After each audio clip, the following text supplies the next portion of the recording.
He wasn't even interviewed. And so looking at the list of the people that they kind of interviewed, you can kind of tell this was kind of leading up to that. So you had, the Rams pass game coordinator Aubrey Pleasant. He was interviewed. You had the Seahawks safety coach Jeff Howard was interviewed. You had the line defensive line coach Demarcus Covington. He was interviewed. So these are all guys that really haven't had a DC position anywhere. So this is definitely on that young scale that you were referring to. Yeah. So when they interviewed Robbie, it's like, okay, I was waiting to hear a more experienced name being mentioned, and that never happened.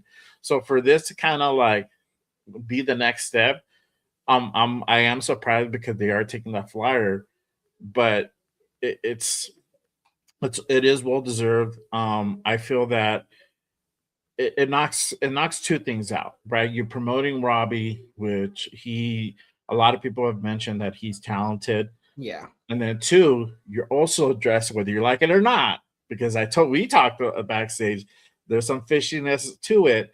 You also address the Max Crosby issue because we know how Max Crosby feels about Robbie Leonard. Their relationship is pretty deep. So, and Max has vouched for Robbie before in the past for him to stay, and they done that for him. Now you see the progression of him taking the next step and becoming the defensive coordinator. This can possibly solve two birds with one stone. Now you are running the risk of it not working out with Robbie not really having the experience to run a whole defense himself. But I think if you're going to go ahead and take a flyer on somebody, might as well do it with somebody in-house who's also talented. I'm pretty sure Kubiak has that already gotten back to him. And the next question is what type of defense are we going to go ahead and see? But before we go into that part, let me go ahead and bring out our other guy. Again, this is big news. We need to go ahead and bring in our other guy. We just did a show. We did a show a few days ago, so definitely got to go ahead and bring him in. But let me bring in my guy Raider Will in the building. What is good, my guy? Salute what up, baby? We in here like fine wine, baby. Look at this. Hey, I know Raider Nation is a little worried with Robbie Leonard, but check this, baby. We already knew Seattle wasn't going to let all these coaches go.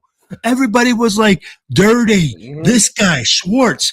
Bro, the Raiders are in no position to be trading for a player or for a coach. We're not going to give up players for a coach.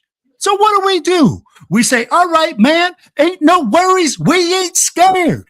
We're going to go look in-house for a guy that's quality, for a guy that can come in and fill those shoes. Hey, you're right. Are we getting a chance? Absolutely. But why not go young? Why not bring somebody up in your own house that knows all your dirty laundry, that knows how to handle the Max Crosby situation? I'll be like, hey, it's a straight out win, baby. Y'all know what it is. Yeah. Shout out to Samir. Looking like the motherfucker that gave you a speeding ticket last month.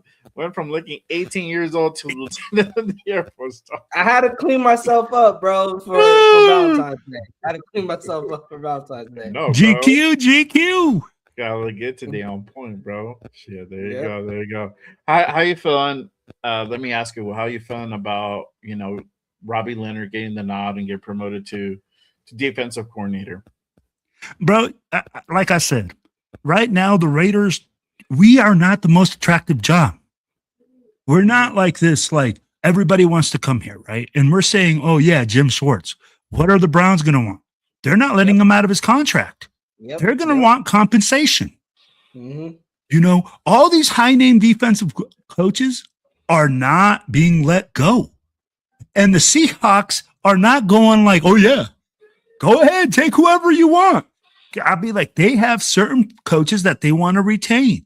Yeah. People were saying, hey, Carl Scott's going to come. Now it's saying that Carl Scott's not going to come.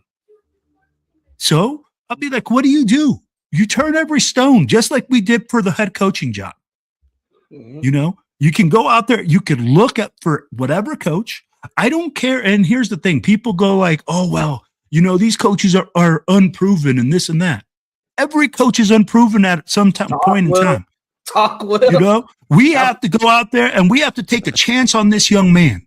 If he's been sitting there in the tank waiting his opportunity, bro, it's stupid of us to go outside of our house, bring in another guy that doesn't know the players that he's taking. At least Robbie Leonard knows the players. Yeah. He can go in there and say, hey, how do we deal with Max? Hey, how do we deal with this situation? At the end of the day, those are key points that people miss. People want these guys that are experienced. I get it. I wish I could get Jim Schwartz. I wish we could get those guys. But at the end of the day, bro, we can't. And we can't give up draft picks in order to get these coaches. So let's just keep it a B. Let's keep looking. And if Robbie Leonard fills the shoes and strokes the egos and smooth things over and builds a hell of a defense, nobody's going to be talking about how Robbie Leonard was a freaking a flyer coach, that we took him on a flyer because he wasn't the top pick. Nobody's going to talk about that. All they're going to say is, oh, that motherfucker's a badass. Oh, yeah, man, I knew he was going to be awesome. That's why the Raiders kept him around. Mm-hmm. That's exactly what people are going to say. Mm-hmm. Right. So, hey, man, give him the shot. Yeah. I mean, and Will, you brought it up. I think you pointed it out. Why would Seattle let those coaches go? Like that defense is coming off a Super Bowl victory. Yeah, they just won the Super Bowl. I don't, you know, yeah, I didn't see that happening. You know, maybe you siphon off a couple, but you know, it makes sense for them to block a lot of these interviews and stuff, especially when it's like lateral moves. Exactly. They're gonna be like, no. They're gonna be like, no. We're not gonna let our guys like leave the building and go somewhere else and set up success somewhere else. You know, we're gonna keep them in house. Yo, don't be putting a Mitchell Rentz on me when he goes out there and says, oh, I got bad news for the Raiders. Jake Peetz was got blocked for being interviewed. I'm sitting here like, motherfucker, he obviously got blocked for a transfer job. It's not like he was getting promoted. Yeah. You know, we obviously looked at him as the run game coordinator. Mm-hmm. So don't sit here and try to act like the freaking Seahawks. All of a sudden, this is bad news and shit. Come on, man. We knew the Seahawks were going to block shit like that. Yeah. Yeah, 100%. Shout out to my guy, Jaw. He says Albert Sports reported that Rob hire was to keep Max Crosby happy. I know about the Albert Sports. I take that with some grain of salt. And the reason being because it's not Albert Beer, right? But either way, even if it was, I still take it with a grain of salt. But again, it's kind of like trying to do it's the two birds with one stone type of situation, right? You're getting a defensive coordinator, somebody who's talented, and then this will motivate Max to stay here with the familiar face, with the familiar system. And then this kind of brings into my next segment. It's like, what is this going to mean for the defense, right? How is that going to go ahead and look this next season coming up, right? Are we going to see really an emphasis on that front four, on that linebacker group, and then you know how is this going to affect the secondary? You know, my thing is we're probably going to see a stronger front four on the line. Again, it depends who we go out and get in free agency, linebacker wise, and also you know defensive tackle wise, and who we draft as well. That's another thing too. Just going back to Primo's point of, you know, what kind of Robbie deserved to get this type of promotion, right? And I keep saying talented, but there are some things that he did. You know, you brought up Tonka Hemingway. I think my biggest point would be Chason. Look at Chason. Chason bounced around from teams that he literally got cut from the Jaguars. It's like, what he got that dude paid. That's what happened.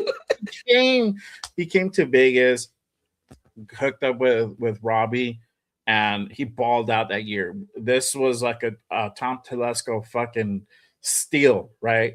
And then this regime came in last year, and that's a knock on Spytek 100%. He fucking let that dude walk out the door, along with Robert Spillane, another guy you can also go ahead and kind of attribute to that as well. And these guys literally went to the Super Bowl and helped New England really, really create that strong defense. So that stuff is it's all Robbie. I think a lot of, if you can knock the defense last year, you have to put majority on that on Pete, and you can only do so much with the talent that you have in house, right? If if you're getting guys that normally you wouldn't go after, it's like, what voice do you really have, right? Especially if you're lower on the totem pole. In this case, Robbie Leonard probably was like third, fourth on the totem pole. He really didn't have a whole lot of say because it was always going to be Pete's defense. And then you have PG, who's really kind of running, half of the plays or three quarters of the plays or whatever. And this is the system that Pete wanted to implement. So now you have this opportunity with Robbie Leonard. What are we going to go ahead and see? I feel that that's probably going to be the route that we're going to go. That we're going to see what we expect to see is a lot of pressure from the front four. Disguising certain schemes. Without having to go ahead and blitz a whole lot. But again, it's all depending on the personnel that we go ahead and get. How do you guys thinking that this defense is going to go ahead and look? Primos, I go to you first. What are you thinking?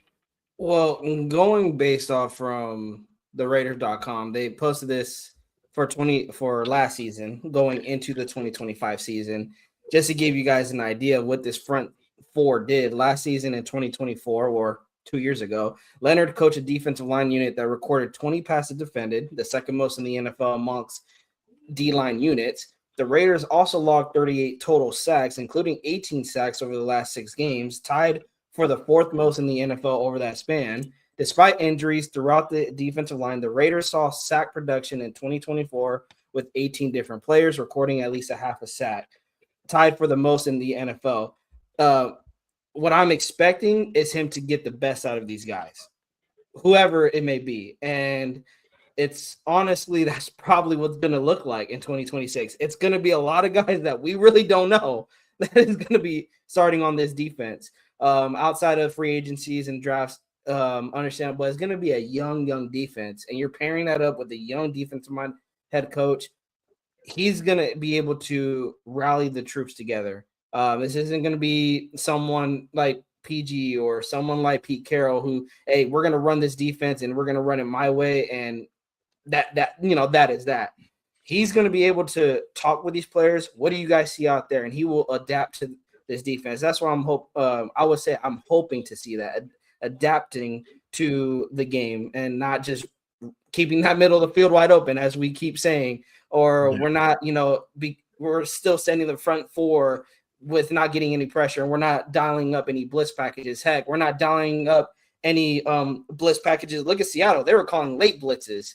Anything like that. Like, I want to see some adapting to the NFL now, but also if there's not pressure getting to the quarterback with your front four, call a damn blitz. Like, I feel like that's another thing. We don't trust our linebackers, and maybe that's a testament to the talent that they had last year, but also you could put that on the coaches as well, that then you're just not developing these guys if you're not trusting to put them in situations that can help them succeed. And I believe that's what Robbie is going to really focus on, is putting this defense in position to succeed, putting these linebackers in a spot to succeed, these linebackers. But it is going to start with the trenches. He's a defensive line coach at heart, and I believe he's going to tell Spy to, hey, you need to go give me some D-line help. You got to go give me we got to work on that front seven. Give me these I need these linebackers. I need these D tackles, these edges. But I'm also expecting an aggressive defense. I think he's going to realize how strong – we got to think of going into the season. The Raiders are going to be an offensive team. They're going to try to score a lot of points, which we don't know because, again, the draft hasn't come. We think Mendoza's the pick. I believe he's going to have an aggressive defense to be able to try to create turnovers, try to get the opposing offense off the field, but mainly give our offense more opportunities to score points on the board. That's your biggest weakness, is having a great offense that's not on the field all the time. So I'm excited for Robbie Leonard, but at the same time, you guys, I'm intrigued because what type of defense we're going to get. I'm hoping it's going to be an aggressive one. I'm expecting an aggressive one based on how he coaches that defensive line. Right. Shout out to Kenneth. He says, "I hope everyone is expecting us to be good the first 2 seasons Yes. because we're not.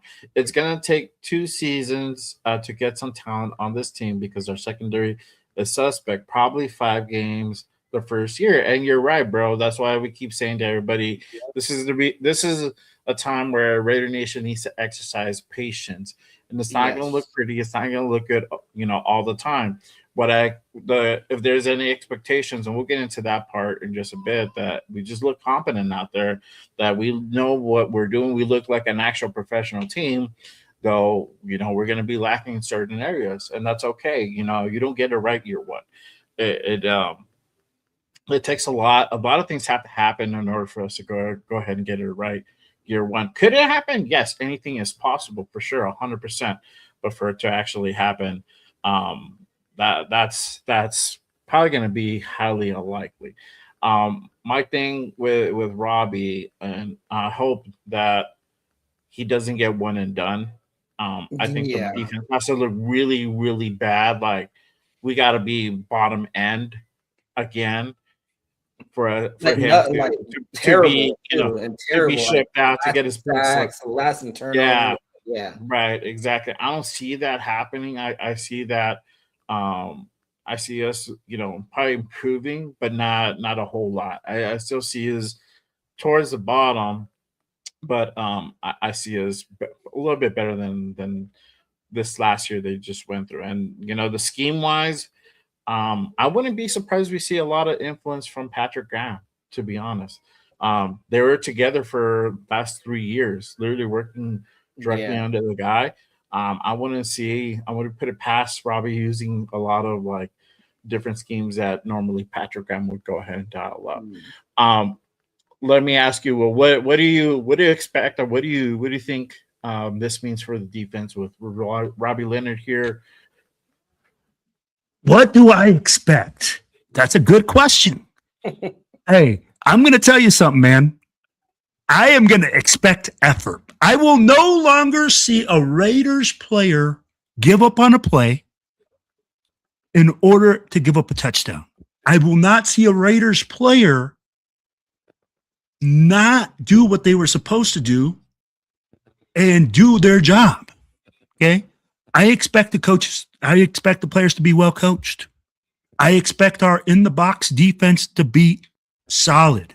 He's a linebackers up front guy or defensive line coach. I expect that our defensive line should be playing a lot better in order to help our backside.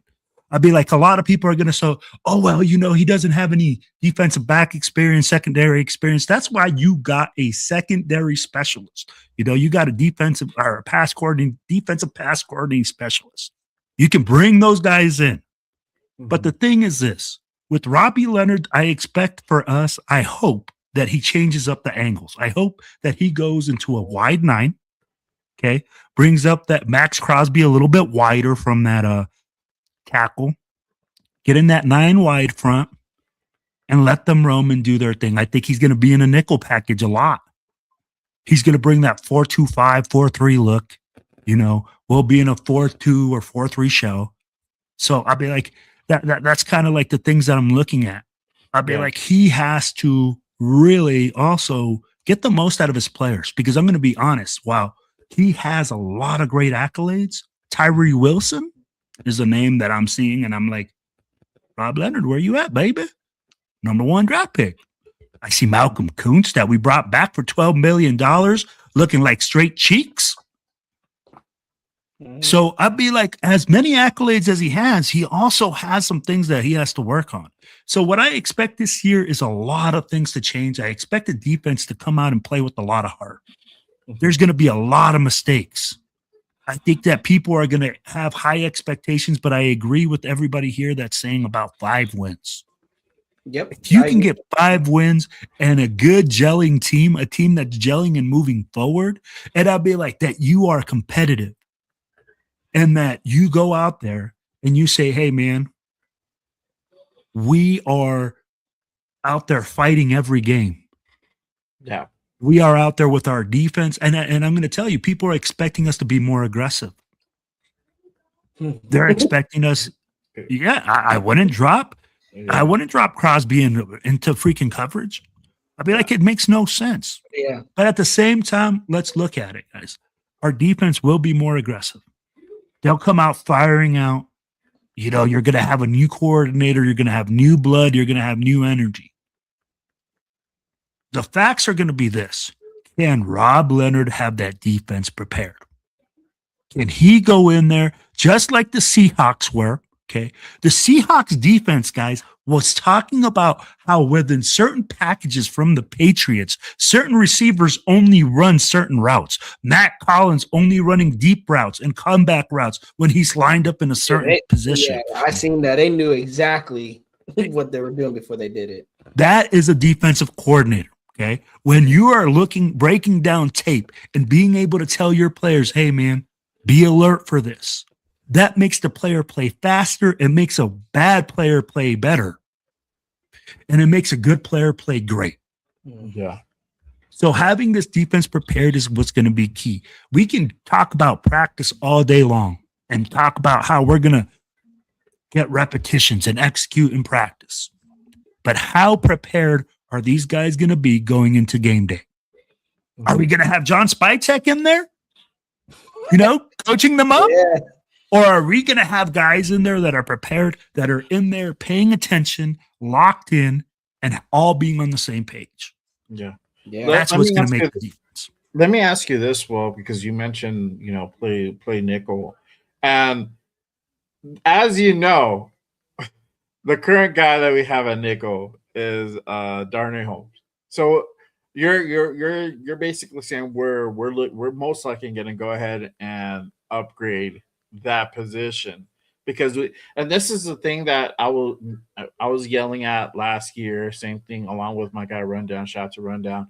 We're saying like we got to address the fucking nickel position. That was never addressed, ever addressed.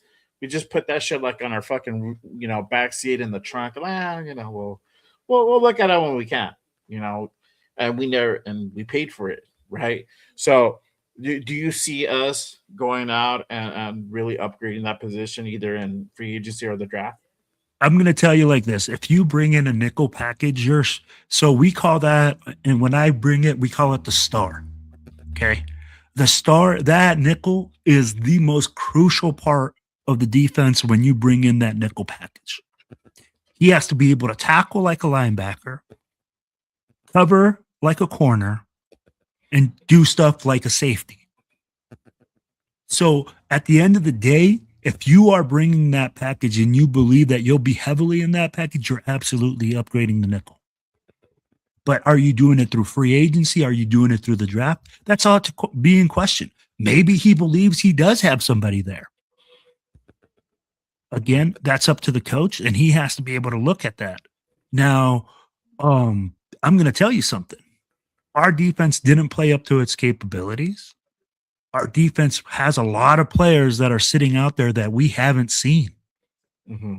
Just like all these rookies that we drafted last year, not very limited reps.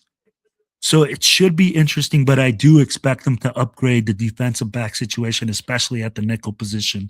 I'm like, that's just, again, depending on the defense that he runs. I am taking a wild guess here. I'm going with the 40 front. He might go into a 30 front, which I don't know who we would have that would play nose tackle, because when the 30 front, you usually have a nose that is a double A gap player. And I don't see us having a double A gap player right now. So that's why I'm guessing that we would be in a 40 front. Mm-hmm. Yeah. Real quick. Shout out to everybody here. We have almost 80 in the building. Make sure you guys go ahead the like and subscribe to all the channels you see here. My guy Primos to my left. Make sure you guys go ahead and give him subscribe, and my guy Raider Will over here to my right. Make sure you guys what it is, baby, on this channel. And of course, y'all already know mine at Just Raiders. Make sure you guys go ahead and hit that like and subscribe. It really does go ahead and does support the shows out there. I want to go ahead and highlight this comment. Shout out to my guy Severe. He says the main problem that I have is that this should have came up during the interview. Kubiak needed to have a plan and handshake deals in place in the event that he got the job. I like Rob, but prefer the vet. And you're not wrong, bro. 100%. And that's why I said earlier, like I felt that was the safer way to go. And the reason why I say it's safer is because you're bringing in somebody who's already experienced, already has a system in place, and basically has that confidence. Like, look, I've done this at other places. I this is what works, right? And so you have that. Now you have a guy like Robbie Leonard, though he's been in here for a few years now, has gone through this, one particular system here. He's worked at other places and said other things. This is what he knows. So I feel that we're gonna go ahead and see a variation of that. But yes, the safer thing to pair up a first time head coach is pairing them up with a more experienced either offensive coordinator if it's a defensive minded guy, or if it's an offensive minded guy with an experienced DC. Obviously, that's not the case. We're going to see how it goes. But it was something that I didn't really see really forthcoming. I thought this is a small possibility of it happening, and yeah, it sure did. Yeah. I want to go ahead and jump into this part real quick. Y'all already know we got to go ahead and address these things for sure. But let me go ahead and bring out the Love rumors. Facts can be so misleading. Were rumors true or false are often revealing.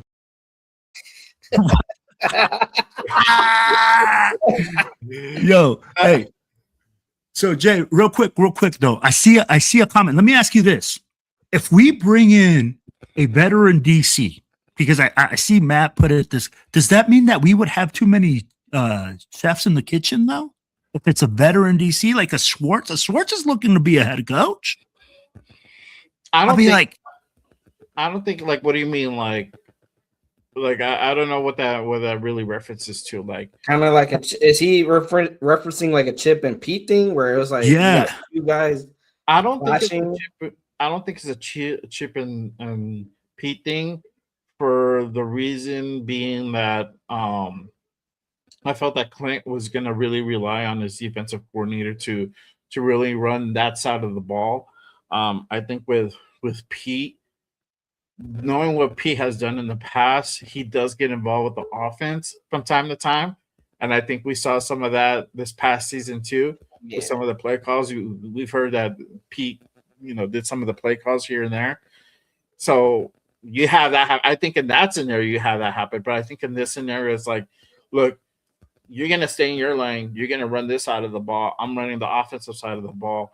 Obviously we're going to go ahead and come together and collaborate, but this is your baby. You're in charge of this. I'm not going to get so much involved in this.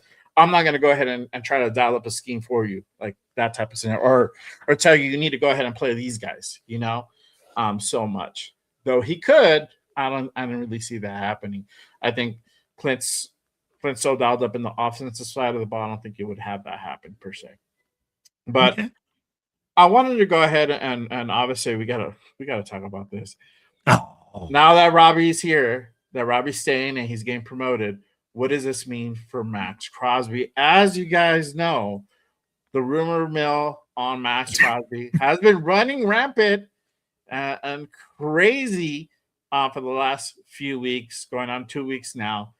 We've heard shit from like Max is pissed about being shut down, to Max never wanting rather retire than play for us type of scenarios. I think I've heard them all. The latest that supposedly it's on Tom Brady and the wellness coach Alex Guerrero that works for the Raiders, that there was some bad or miscommunication that happened between both of them, that there's some feels in there. There's some bad feelings in there. There's some animosity or whatever.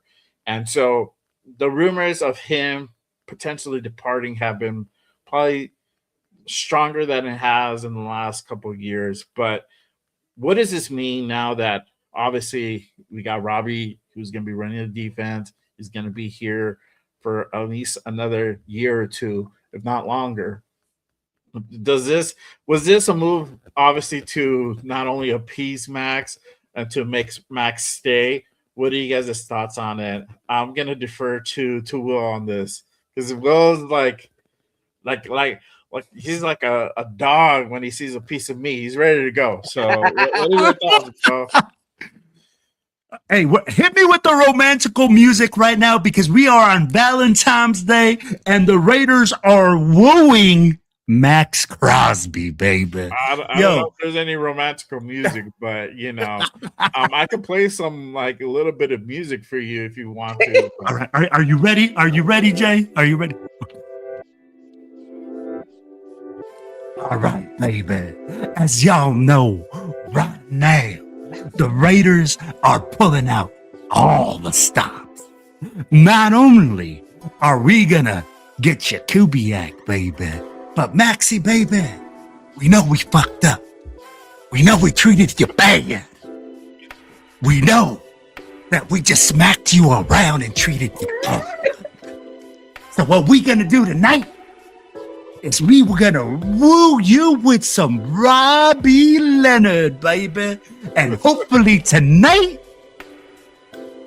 you and us will be clapping cheeks all night on this Valentine's Day, baby. And that is just the Raider way. Oh my God. You know, but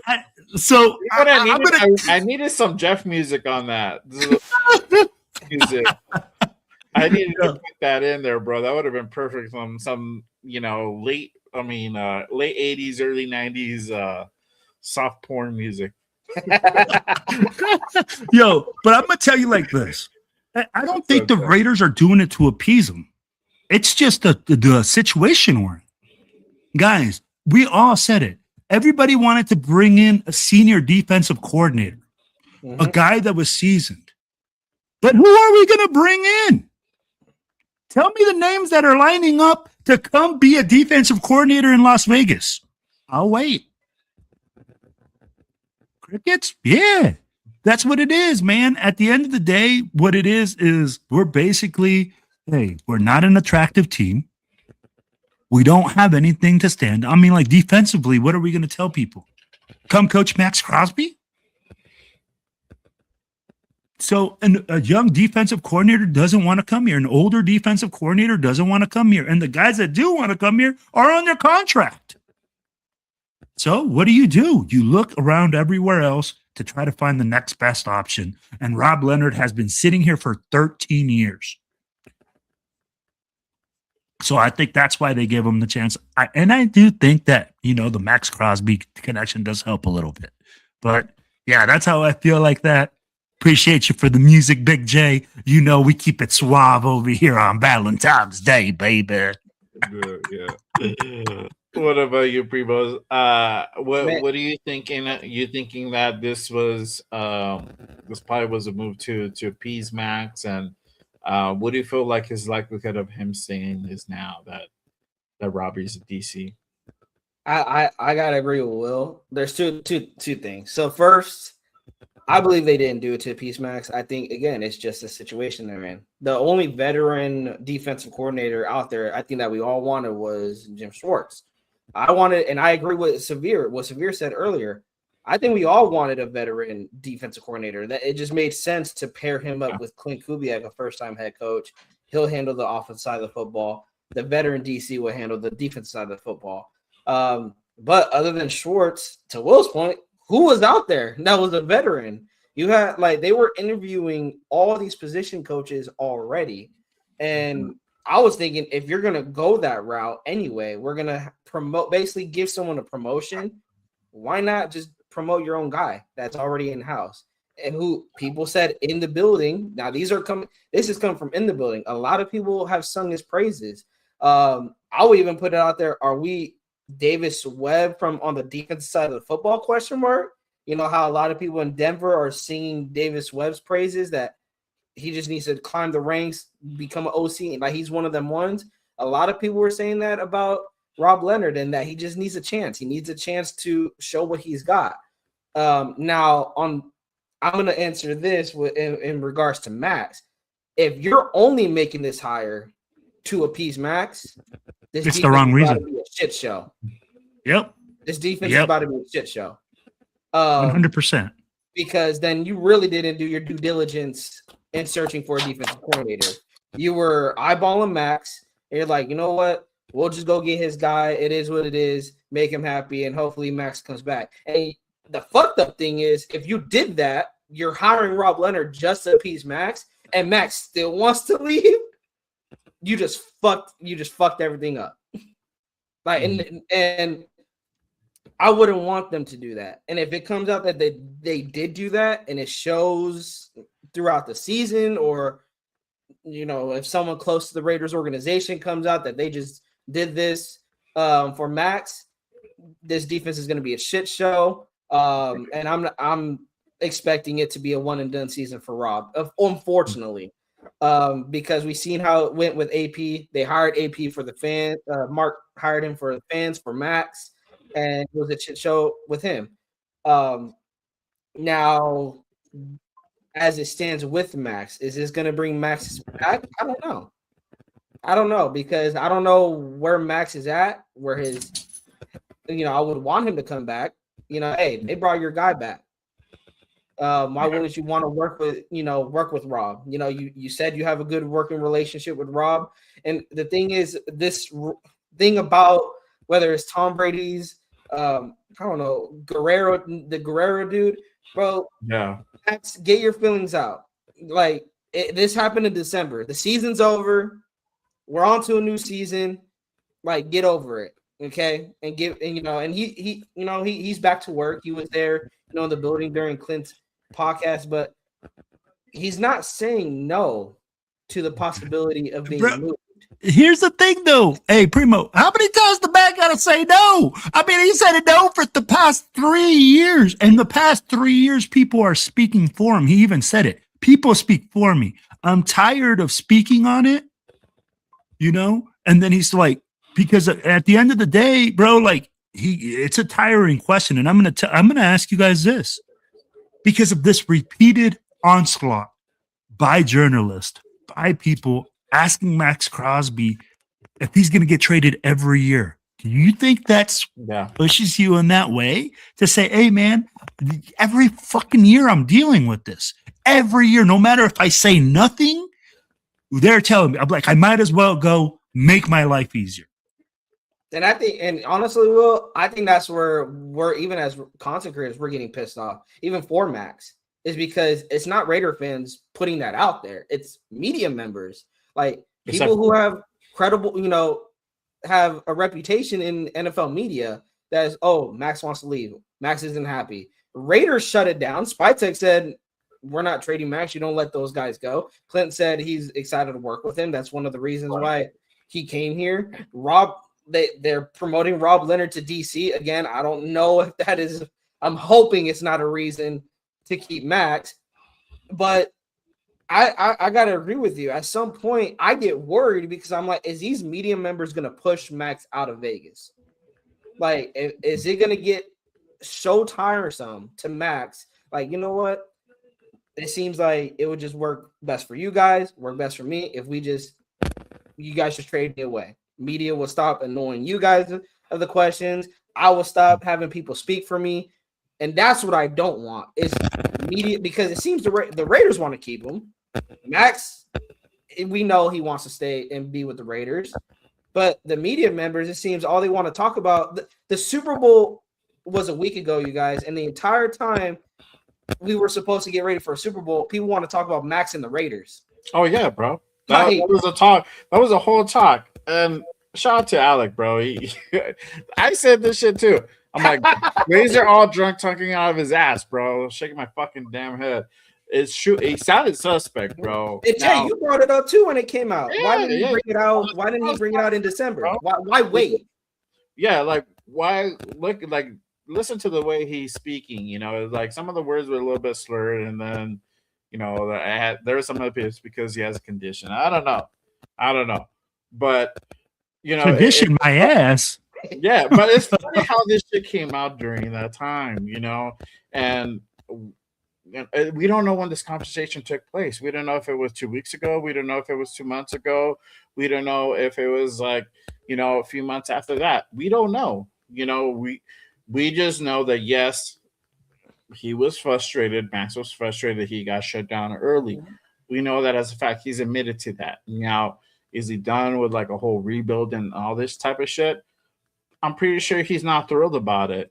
But that I don't think that constituted as him want to go ahead and just up and leave. I mean, some of the stories again, they were fucking outlandish. The Mike Florio one I think was the one that takes the cake. Like he'd rather retire than having anything to do with the Raiders. But yet this dude is like at the facility with the full Raider gear on, like working out and it's just getting back to his rehab. Bro, like what? Yeah. Like, what are you guys putting out there? Yeah, like no accountability.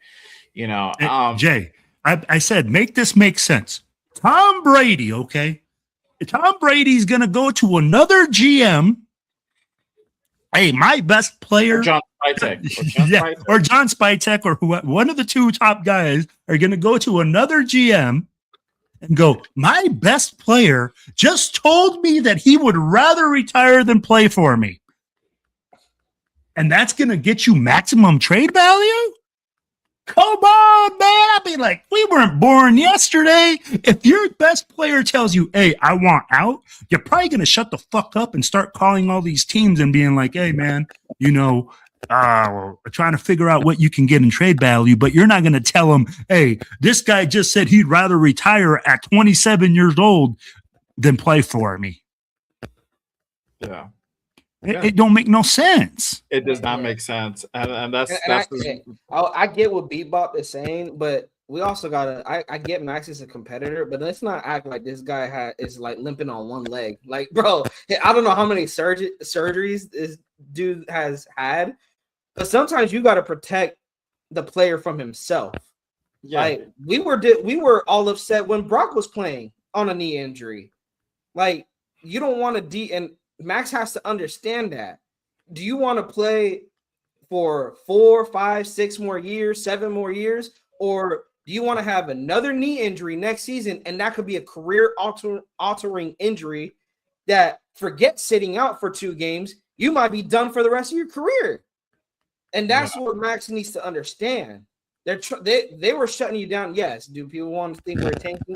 They shut everybody down. They shut Brock down. Outside of Genty, they shut everybody down. Like Spytek was like, this season is done. What are we playing for? I get Max wants to play for pride, but dog, dude, you gotta come to your senses. It's like, let's get ready for 2026. Okay. 2025 is over. And maybe I would say this also. Max probably was upset, in which we all can agree. He likely was upset getting shut down. He's a competitor. But I do believe that the media members, he may have talked to some media members or maybe some guys he's close with, and they're putting words in his fucking mouth. Like I wouldn't count on it. And that they're spinning it. We know that him and Glazer have a relationship, but you got to think about it like this, and this is probably maybe where Glazer did him a little bit dirty. But it's like when you're having an issue, you're gonna go ahead and talk to your boys, to the people that you're cool with, like, hey, this is going on, I'm not feeling this, or yada yada yada. Everybody does it. Yeah. But there's certain things that should not be put out there, and there's things that are okay to be put out there. So was that the thing to put out there? Probably not. But Glazer took it because he wants to be relevant for whatever reason. We don't know his full agenda, whether it be clicks, whether it be relevance for clout, whatever. He put it out there and he threw the fucking grenade and just like sat back and just be like, all right, cool. The gasoline to the fire. Right, exactly. And everybody ran with it. Anything Max related is always going to be news, right? And anything that he says is always going to be dissected by like with a magnifier. It always happens without fail. So he can be like, oh, he liked this dude, he liked this quote from this dude. Does that mean he wants out? Like, what? Like, it's just him liking something. It doesn't mean anything. And this happens to everybody too. This is other people in the limelight, not just Max Crosby. So again, it's just it's just funny how certain things always get stuck to Max, and I think we're here again, and it is what it is. My I've said this before. Look, if Max wants out, Max should say something that he wants out, but not to us, to Spy Tech. Let him start the process of him shopping him around. And if there's a time to move on for Max, the time is now. Don't wait another couple of years. Yes, your trade value is going to diminish. And I tell the people this all the time. Like, you're not gonna get 3 firsts for Max Crosby. It's no way. You're not. Unless you fleece somebody, then you can. But for it to really happen, I think realistically we're probably gonna get like a first and a second, or maybe like a first and 2 seconds type of scenario. You might be able to go ahead and get 2 firsts if the right person comes along. That's more of a realistic thing. And I think you're still fleecing somebody with that. The value, the trade value of these players always diminishes. It does, it depreciates. So, and especially Max now being a little bit older, having him go through a couple of surgeries already, having him having some injuries already, I'm pretty sure that that value is starting to diminish. You can get a first. I don't doubt that, but to get more than get another first round pick on top of that, I think now it's starting to become a little bit of a stretch. And this is kind of what's been out there. So I don't know if it does happen. Like I said, it should happen now. It shouldn't wait until next season, the season after that, because you're not going to get what you normally would get for a guy like Max Crosby. But I really think that now with Robbie here, I don't see that happening. I think it's a two bird with one stone type of situation where they felt Robbie was probably the best candidate to go with. You're getting somebody in house, you're getting somebody who was talented. Again, this guy has developed guys, and you can totally attribute the resurgence of Caleb on Chase on to him. You got Kuntz as well, though Kuntz has his shit. I don't know if Kuntz stays or not. And then Spillane. Spillane is another guy as well. They can go ahead and kind of attribute to that as well. So he has talent. Now is this going to go ahead and translate on the bigger scale? That is yet to be seen. So I don't know necessarily what's going to happen, but I think Max stays. I think this is probably a good move. I think it's going to work out. We just probably won't see that happening fully in year one. It'll probably take till next year until we get all the pieces lined up. That we'll probably see this defense as what it should really be. But all depends on what we do in free agency and the draft, how aggressive we are there. So for sure. I want to move on to this. What's next for the Raiders after Robbie signs? Obviously, there's still some positions to be filled, and I want to kind of go ahead and go over the hires that have been done and some retained. Some people have been retained as well. So let me go ahead and put this one out there first. Raiders go out, aside from the Robbie Leonard news. This happened a couple of days before, like a day before. Raiders went out and hired Mike McCoy as their assistant head coach. As you know, McCoy spent some time with the Titans. He worked out there as well. So, and then he was also in Denver. So he's had some hands in the pie, but most notably, he came with the time. So he worked with Cam Ward out there. That's one of them that happened as well. You have also Coach Woods. Woods has also been retained as well. He is staying on with the Raiders. He's the defensive pass game coordinator. And he's going to probably be a big asset. And again, having that continuity there with Robbie, they're going to be working probably even closer than they probably normally would. And having Robbie really rely on Joe to go ahead and get that part of the game cinched up for sure. So, how are you guys feeling about these hires and these guys being retained? I'll start off with you, Primos. How are you feeling? What are you thinking? And with Mike McCoy, man, I think him and Clint, they're waiting for the draft. They're waiting for the draft and getting their hands on Fernando Mendoza. Now Fernando's going to have two coaches that is going to be able to help develop him. Now, does this mean he'll start year one? I don't know. I wouldn't. I would prefer him not to start year one. I think they still got to go out and get a guy. But also, we're talking about a veteran presence in Mike McCoy. He was a head coach before. This is Clint's first, stint as a head coach. He could, Clint can lean on Mike McCoy, and it seems they both have a relationship going back to those Denver days. So I love it because you're bringing in a guy that is essentially gonna, have Clint he can lean on, but they also already have a developed relationship. This isn't going to be egos clashing, and there might be, disagreements here and there, but it's going to be a calm, cool, collective conversation that they can have with each other. As far as Joe Woods, you got to keep a little bit, you can't give Rob Leonard, a bunch of new faces. You got to keep some guys familiar around, but I think he is going to be a big asset.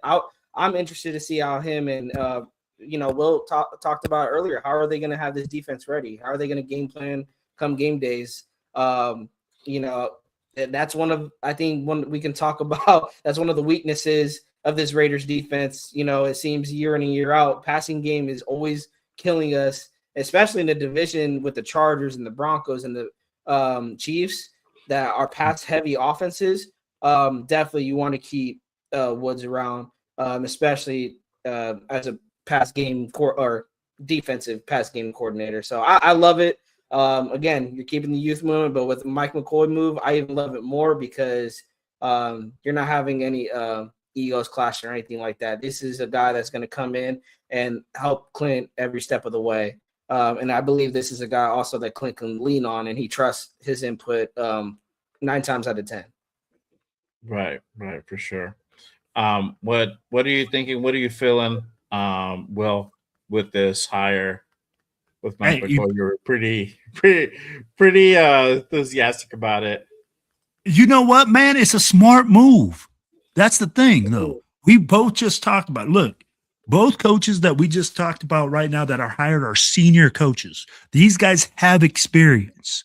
What did we say? Hey, we need experienced coaches in order to help these two young guys. If we bring on Leonard, you have an experienced guy that has already worked with him, that has that continuity with him. Mike McCoy has continuity with Kubiak. Kubiak has worked, or Mike McCoy worked with his dad. He worked with other people around that to say, hey, you know what? I know the system.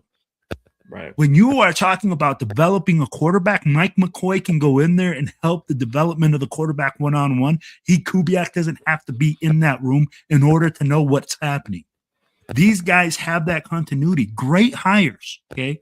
First of all, like when you talk about your defensive coordinator, if you do make it Leonard, bro, you got that senior guy on staff that he can go and rely on, and they're talking about it.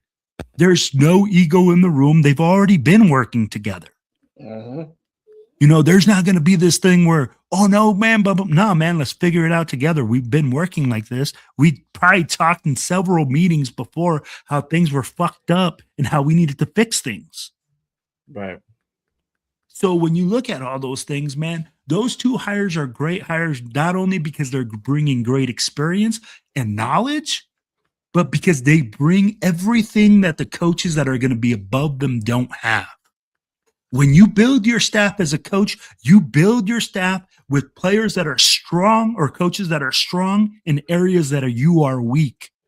Okay. If I know more than my defensive backs coach in his certain area, that's great. That's fantastic. I'm able to teach them. But when my defensive backs coach is able to teach me things and able to add tools to my tool belt, it changes the game. And that's what's going to happen with Robbie Leonard. He's going to have guys that are experienced in those positions, in my opinion, and he's going to get feedback from that in order to help him develop and grow. And you're going to see the same thing from Kubiak, from Mike McCoy. I'm glad you said that. Well, I mean, Kubiak said that in his intro presser that it's going to be a collective effort between all the coaches. that it's not going to be just me calling the shots. It's going to be you help me help you. And I mean, you hit it right on the button, Will. That was a good answer. Hey. Well, I'd be like, And that's you how wouldn't it want it the other works. way. You want all these coaches on the Yeah. same page and helping each other. Like, I wouldn't understand if, you know, the nation looks at this as a bad move and with these hires, but they're going to give them a supporting cast. It's not Clint Kubiak, you're getting thrown in the fire, or Robbie Leonard, you're getting thrown in the fire. It's like, no, we're also going to go get coaches that can help you guys. Yeah. And that's what we have to do. We have to look at it like that. When we bring in valuable pieces that have knowledge that these coaches lack, that's what you need, man. You build a cohesive team where you can be like, hey, man, I can rely on you. Kubiak's going to go, hey, man, it's 4th and 1. What have you and my dad done? Mike, you know, what have we done? In your experience, what are you looking at? What did you see that I haven't seen? Why are we struggling? Why is this happening? All those questions can get answered when you work with a senior coach because he has that experience. Bro, there's sometimes where our get back coach would be like, hey, coach, get back. And he'd be like, hey, man, did you see this? Yeah. Oh, no, I didn't see that. Because you have 2 pairs of eyes. Mm-hmm. You know, it helps a defensive coordinator when there's 10 pairs of eyes out there looking at the field and then giving him feedback.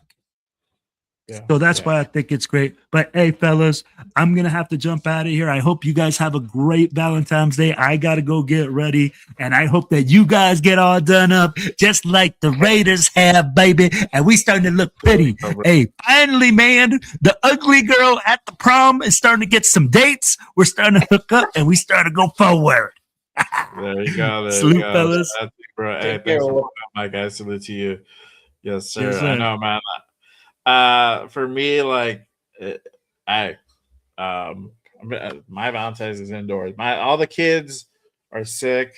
Wifey's just getting over her flu and stuff, and then, man, I hope I don't get sick. Dang, sick during Hopefully, yeah, we've gone through it, bro. It's like a wave just like passing through. So hopefully I don't get sick. And then also I said I was gonna do a live when we get the defensive coordinator here.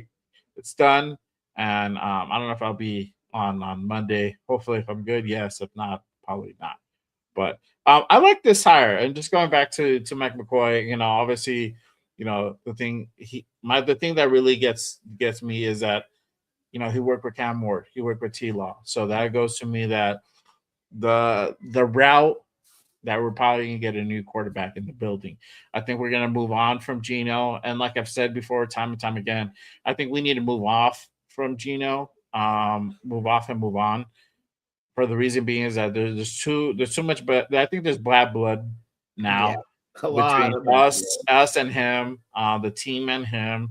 I think the team might feel a little bit more cool about it than probably the fan bases, but I think that for Geno to fit in like in a Clint Kubiak system, I don't know. It's a hard one for me, but you're running the risk of poisoning the well, right? Yeah. And then obviously they got rid of Geno the year prior when Kubiak came in, and he was like, nah.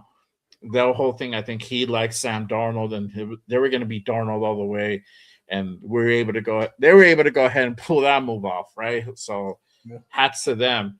But I think it's going to be the same scenario here. I think there's just too much bad blood. The performance is too bad, but so bad that they're probably going to go ahead and move off from him. And especially if you're going to go ahead and drop a guy like Fernando Mendoza, you're really running the risk of poisoning the well, which you definitely don't want to go ahead and do. You don't want to go ahead and ruin any of this kid's confidence or any of the culture there, because that's definitely what you want to go ahead and do. And especially if you're your new coach, that is so important, really setting the culture and creating the culture out there. And it sucks for some of the guys who are already there, like Max, like Colton Miller, you know, that having to go ahead and go through this again for like the 4th, 5th time. It sucks, but it is what it is. But you're going to have some new guys there. You're going to have some new players. Some players are going to leave, most likely. And you need to go ahead and have that established, right? The vets are going to go ahead and do what they have to do and get behind the new coach. But it's so important to have that. And we saw what happened on the field defensively. Max was arguing with E-Rob. We had some public arguments with, Devin White. I don't know if these guys are going to stay or not. I wouldn't cry if these guys, depart this Oh yeah, season. maybe it's going to be a young team all around too. Like not just offense. We talked about the offense being young. This defense is going to be very, very young, very, very young. I don't want us to go too young because obviously we know what going too young is, or just go with a lot of rookies. Pats just went through it, and you look at what happened at their offensive line. You have to have that mixture of vets with rookies, with the younger player guys, those sophomores, the guys going through their second season. We have a good amount of dudes that are in the building that are going to be on their second season, so they're still impressionable. You want to have a good culture. You want to go ahead and have some leadership there to go ahead and take the reins. So, we'll see what happens with that. And I'm very eager to go ahead and see what type of moves we do, as far as free agency in a few weeks, literally about just under a month. We're under a month away for agency to start. I wanted to ask you this question, right? And we talked about it a little bit briefly during your show the other day, but what kind of expectations should there be for Clint now, being the head coach in his first year? What type of expectations should there be for Clint, if any? What are your thoughts about this? Player development. I think no one should be expecting wins. That's the first thing, is that, I'm seeing a lot of people saying, 5-12, like they're trying to be a negative. They're not being realistic. They're just saying it because they want to bring down the nation. No, you're being realistic. It will be 5-12, but is it a 5-12 because we're terrible, or is it 5-12 because we just need to get our feet wet? We need to get continuity with each other. They need to build up the relationship. And again, this is a first year for Clint Kubiak. It's not just going to be a 1 year, fix it ideal where he's going to go 12-5. I'm not expecting wins. I'm expecting player development. I'm expecting Jack Bech to take the next step in his second year. I'm expecting Ashton Genty to take the next step. If Fernando Mendoza, for some reason, starts playing, plays in his rookie year, I want to see how he develops Mendoza. Is Mendoza going to be getting better each week? Is he going to be playing worse each week? But also being a leader of men. How are you not just from the offensive side of football? How are you rallying the troops, rallying the entire team? We talked about, is Rob Leonard going to have the defense prepared? Is Clint Kubiak going to have the team prepared? That is what I want to see. I think, and also I think it's an understatement with the halftime adjustments, but just how are they going to come out in the second half? If they start sluggish in the first half, I always live by, it doesn't matter how you start, it matters how you finish. Are they going to come out, the game's already over? Or are they he preached about effort. I want to see that out there from top to bottom, from the special teams to the offense to the defense. And I think going back to the hires real quick, I think it makes sense why Rob Leonard is DC, at least as a plan B option. If he wasn't going to get a vet, reason being is because what does Rob Leonard bring? He preaches about effort, and that's what he brings to the defensive line. We talked about Malcolm Kuntz and Tyree Wilson. Well, has the effort been there? Let's ask ourselves that. Has that effort been there? And I think that's what I'm expecting from Clint as a head coach is I expect these players to bring effort from special teams. I don't care who you are, down to the 4th-string player, that they're going to bring effort and that they're going to be competitive. Yes, I know we don't like using that word because of last year, but I'm expecting competitiveness.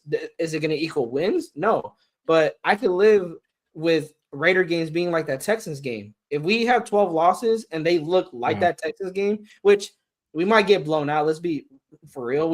There might be some games we're going to get blown out, but if we have majority games where we're competing, we're in it, we're making teams earn their wins, I can live with that, because then you're going into next season like, yeah, we're 5-12, but we could have beat some of these teams. They felt the Raiders.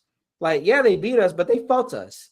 And next season, going into 2027, Now you just add a few more pieces, and you get better and better each year. And if we're talking about expectations as Clint for this 5 years, if I could put that out there, it's just getting better each and every year, each and every week. Just I'm tired of the Raiders being the laughing stock of the NFL, where it's like, oh, that's the Raiders. We'll get back on track. We have a 5-game losing streak, but we got the Raiders, so we'll get back on track. Like they circle us as their get back game. I'm tired of that, and I think Clint's gonna have these boys ready to go come game day. But yes, it's not going to equal wins. And I know people will say that's like, oh, that's kind of contradicting, but it's not contradicting it's not because it's not going to be a 5-12 season as if we suck. It's going to be a 5-12 season because you got a first-year head coach, you got a first-year defensive coordinator. It's going to be a young team, adding some vets in there, but you're going to have probably Fernando Mendoza, a young quarterback starting in the season. Me personally, if I'm going bridge, I'm putting Aiden O'Connell out there. I know a lot of people don't want to hear it, but I'd rather just put Aiden out there because Mendoza is going to be the starter for the foreseeable future. We got Genty going into year 2. We got Brock going into year 3. Besh going into year 2. Dante going into year 2. I really want to see what these young guys can do, and that is who I'm looking at. And they're going to be a testament to how good of a coach Clint really is, and if he could bring the best out of those guys. Right. Yeah. Yeah, I agree. I mean, I don't think there should be any type of expectation, but just to look competent out there, looking like we're working towards getting, better. That's what I want us to go ahead and look like, to be in the fight with some of the games that normally we probably wouldn't be in. And like you just said, stop being that bounce back team. That team that you can go, you're going to go ahead and play the Raiders is going to be your bounce back team. Like you guys were probably like on a 2-game losing streak. You're going to play the Raiders. All right, cool. We know we're going to go ahead and get that one in the bag type of deal.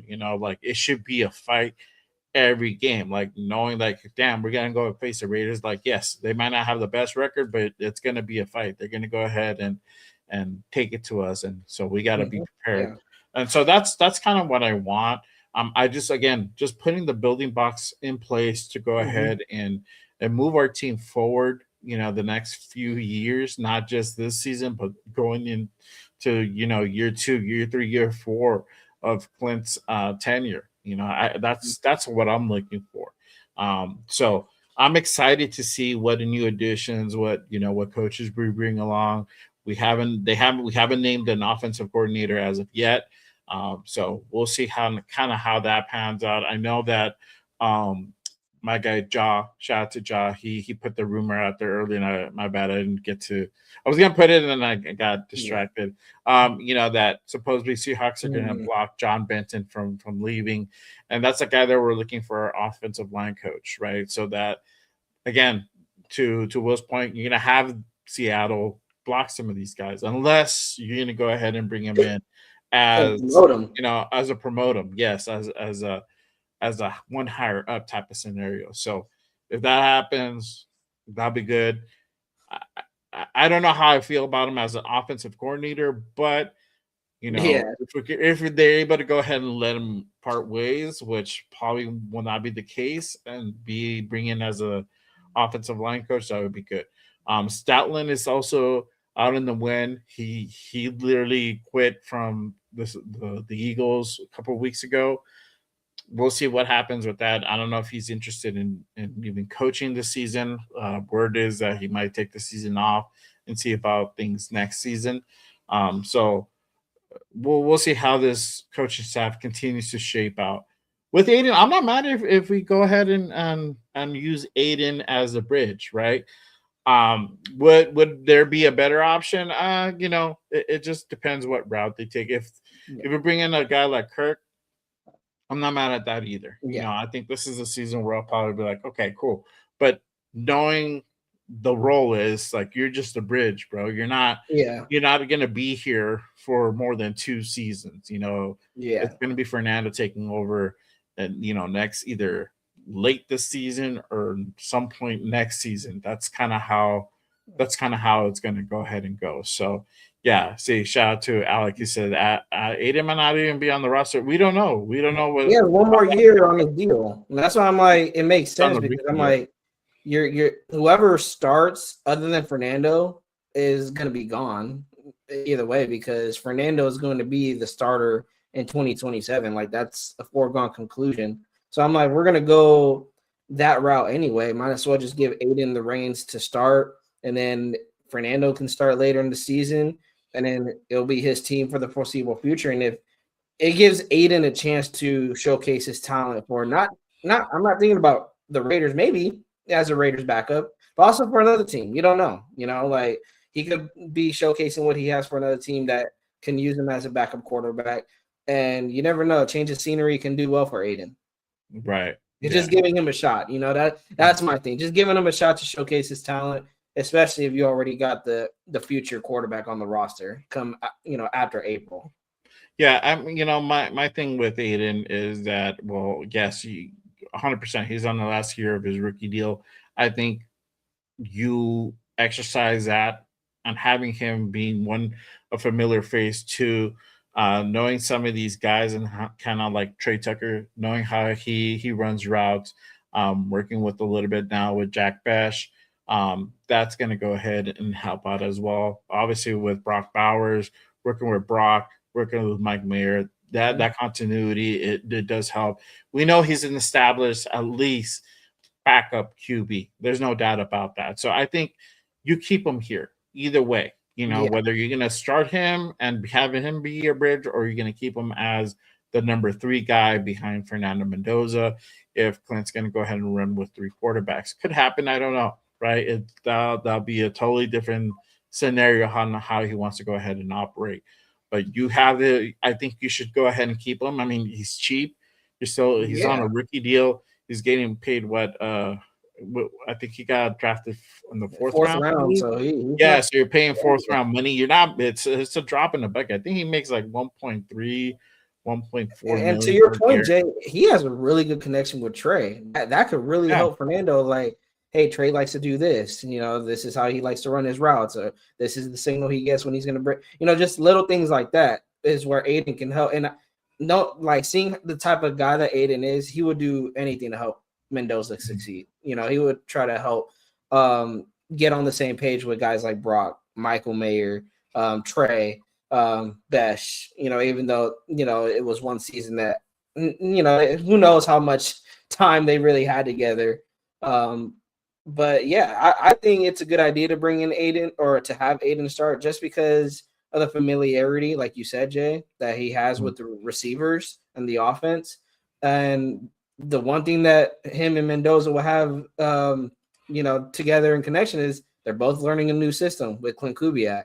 But where Aiden has the upper hand is he has a good connection with Trey and, guys like Brock, guys like Michael Mayer. So, and that's where he can help Fernando get better at is having those connections, because sometimes it's not just how the play is ran, it's also that connection that you have with your receiver from a quarterback to wide receiver or quarterback to tight end. I mean, that's why Tom Brady and Gronk were one of the best duos. You got those quarterback wide receiver duos out there, and you want Mendoza and Brock maybe to be that one of them ones. Yeah, I agree, bro. I agree. Let's see here. Let's go ahead and take a few comments and questions from the chat. Again, appreciate everyone pulling up and rocking with us on this Saturday afternoon, Saturday evening, wherever you guys be at. We have over 100 in the building. Make sure if you guys haven't done so, hit that like, hit that subscribe on all the channels here. On my guy, Raider Primos, at Raider Primos. Make sure you guys go ahead and pull up and give him a subscribe.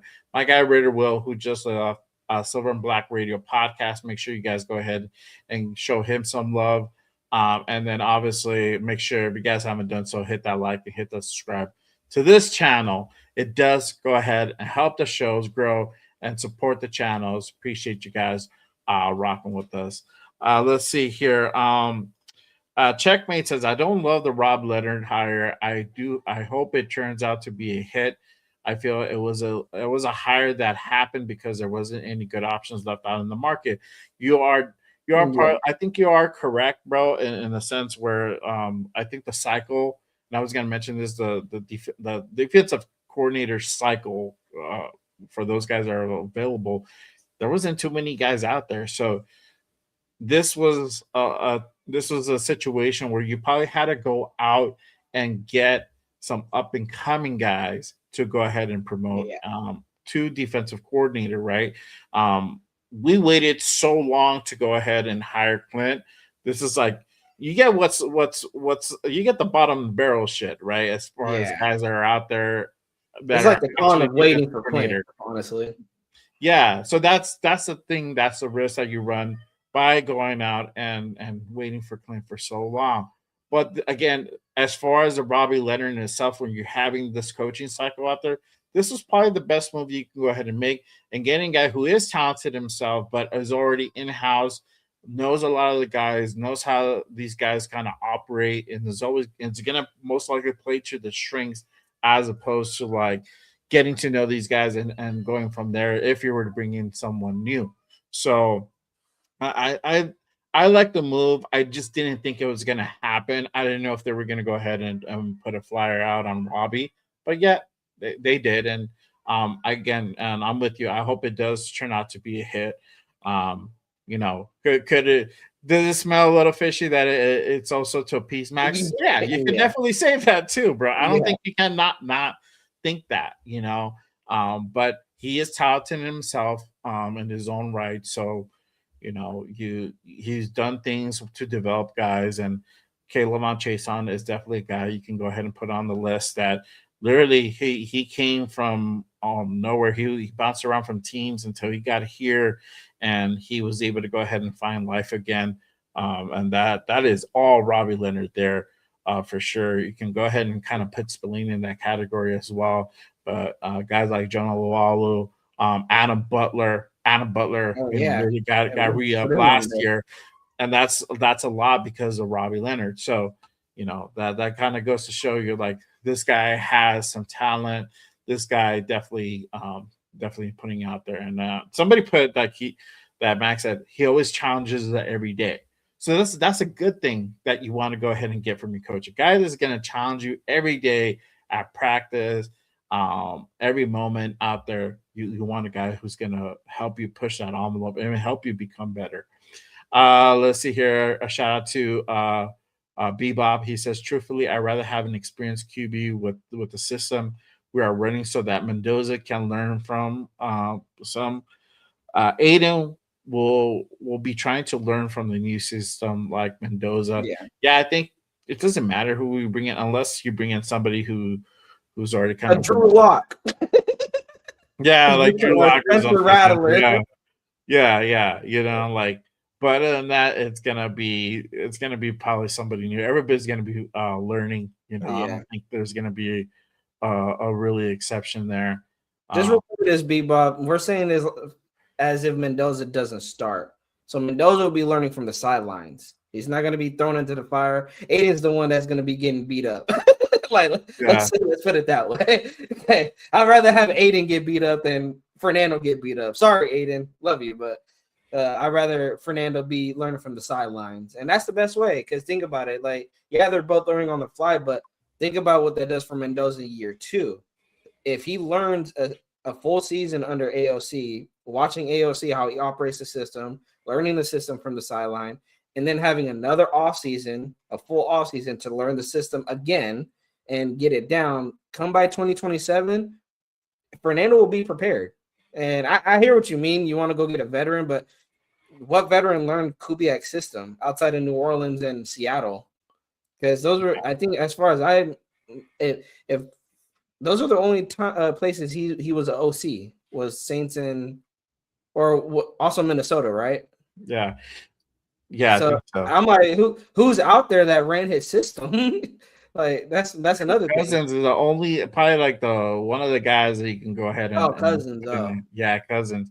And that's why I say like if it's Kirk Cousins, I'm not mad at it because yeah, it's gonna money wise. Yeah, that's something you normally don't want to do. But if they do it, it should be for at least like 2 years that I see. But it's per also, year. I thought I don't see him more than that. and it's also like you said earlier, you got to let Cousins know, like, hey, you're gonna be here as the bridge guy. You're You're here to basically tutor Fernando, and then you'll be probably the backup next year. But it's like I've been hearing he doesn't want to do it. He wants to be a starter still somewhere. I don't know. I mean, whatever route, Cousins or AOC, those will be the two guys I'm okay with. If you can't get Cousins because Cousins want either the money doesn't look right or he wants to be a starter and it's going to cause issues, then Aiden is your plan B in my opinion. Yeah, I mean, you know, the quarterbacks that are out currently in free agency, there's not a whole lot. I mean, you got Daniel Jones out there, but I think Indy keeps him. They re-sign him. I don't think he goes anywhere. I think that worked out really good up until the point where Danny Dimes got injured. You have Aaron Rodgers. I don't think he's gonna play. I think that's it. I think that we see the last of Aaron Rodgers. I hope, bro, but you never know with this dude. Russell Wilson, I'm pretty sure he's going to be bouncing around to a different team. Mariota, you know, I like Mariota. Could be a guy that you can go ahead and bring in on the bridge. He is on the cheaper side, definitely. So we know what he was able to go ahead and do with JD5 out in Washington. He was already here working with DC. So I that could be a name out there. Other than that, you have like Zach Wilson, Tyrod, Joe Flacco, Pickett. It's going to be gone this year. So I'm just like this. Like, why pay other than Cousins? Because Cousins makes sense because he's with the system. But outside of Cousins, it's like, why pay a guy when you can just have AFC? You know? Yeah, that's the thing, and that's why if they decide to go ahead and continue that trend of using certain guys in house, I wouldn't mind AOC. You know, like for that reason, it's still not going to look pretty. Yeah. But if you do build the offensive line and you do it the right way, he's going to have better protection. He might look better than what he would probably normally would have looked. And that is my thing, Jay. If he looks better, imagine what Fernando will look like. That's the thing I want to I think about, like, not just showcasing Aiden's talents, but if you do fix that offensive line and he looks better because the offensive line is better and he's getting the play calling down, hey, you never know. It makes you question, like, dang, man, Fernando can be probably better like than this. Well, he should be better. He'll be a first round pick, first overall. But yeah. And again, that's it. That they get him cheap, bro. It would cost us for sure. And I'd rather spend that money on. Is he a free agent this year? Or is he a free agent? I think they release him, or they're gonna release him from the Falcons. Okay. I think that's what I've heard. Like, he's gonna become available. Yeah, the money just gotta be right. And it's like, Cousins, bro, like, I know you're trying to get that bag before you retire, but not here. Not here. Oh no. It's not gonna work. It's not gonna work if that's the situation for sure.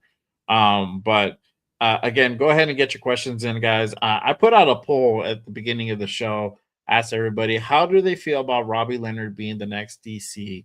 So on the vertical stream, it's 63% say they like it, 37% say no, they do not like it. Should have went with somebody with experience. On the normal horizontal feed, you got 76% say they like the hire, 24% say no, they should have went with somebody with experience. 46 votes on the horizontal one. So if you guys haven't done so, make sure you guys head on over to whatever stream you're watching. Hit click your vote and let your voice be heard. But I just want to go ahead and share that with you guys. So majority of Raider Nation feeling it. Some people are not. And again, I see both sides. Yeah, both sides is that you are running a little bit of a risk going with somebody who's not who doesn't have that experience. You know, like, how is that really going to look commanding a whole defense now? You know, not just your little group of guys. Now you got to go ahead and see it as a whole. You're going to be dialing up all the plays. You're going to be coming up with the schemes. It's your job now. You know, yes, you have help. You're going to have some other coaches you can get their input and design schemes around that. But ultimately, the buck stops with him, with Robbie. So it's going to be interesting how this thing plays out. for us on the defensive side of the ball. But I'm all for it. I'm excited to see what that's going to look like. It's like Will said, and you got to give coaches. Every coach is a risk. When they're up and coming. Sean McVay, the Sean McVays. Rams took a chance on him. We could talk about Matt LaFleur with Green Bay, and again, you guys, and heck, Chicago took a chance on Ben Johnson. It's looked well. Experience. And I get it. We took a chance on Lane Kiffin. It didn't work out. We took a chance on Dennis Allen. It didn't work out. I get it. There's two sides that it can either work out or not work out, but you got to take a chance, And I think we all agree we did want a veteran, but I think they promoted Rob Leonard. I think there was also just a plan B. Basically, they weren't going to get any veteran coming in, but I really hope there's no truth to them hiring to please Max. I really hope there's no truth to that. Which might be. There might be like a little bit of truth to that. That's why I said it's a two birds with one stone type of thing. I don't think they necessarily did it for Max. I think they got the best guy you can go ahead and get, and promoting a guy from within and give him that opportunity. But you're also, by doing that, appeasing Max in a sense, knowing that this is Max's guy. He's going to go ahead and rock with them. Now he's going to be more of an incentive for him to stay, or at least mend fence, whatever the shit that's out there, whether there's truth to it or not. I don't know. But the likelihood of like having that familiar face for Max is going to be there now. You're going to have continuity there with Robbie Leonard calling the shots. He's a guy now, so it definitely, it's a two birds with one stone type of scenario. Shout out to my guy IE Raider Mike. He says, based on what we know about this regime, are they going to spend on a QB? I'd rather see the money spent on an online D line, roll with AOC for the bridge. Facts. And I think if you're going to go with Mendoza, which I think that's probably going to be the route that they go, that money gets put into something else, the offensive line. You might get some guys in free agency, defensive wise, because offensively, we don't need that many pieces. Defensively, I think we're going to need more pieces. A lot of the guys are in a 1 year. They're going to be gone. A lot of them are peaked guys, so I don't see them sticking around necessarily. So we'll see how that goes. But yeah, I do see, I could see like us not going out and getting a vet bridge of significance. I'll be very surprised if that happened. But if it happens, then if we do go out and get Mendoza's most likely going to sit. Now, again, the question now raises, like, if you get Mendoza, do you start him right away or do you sit him right away? And I don't know what show we did, and we opened up that kind of worms. And that's a whole argument in itself, because you have guys like Tom Brady who have openly expressed that he believes quarterbacks should sit their first year.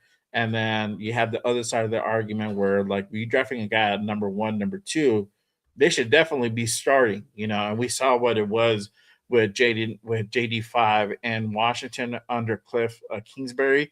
With his system, they were able to go to the NFC Championship game. This year did not look as good. A lot of it being JD5 was injured, so that also negated some of that. Which that was a knock on him coming out of college was, how his frame was gonna, coming into the NFL, and that he needs to bulk up a little bit more muscle.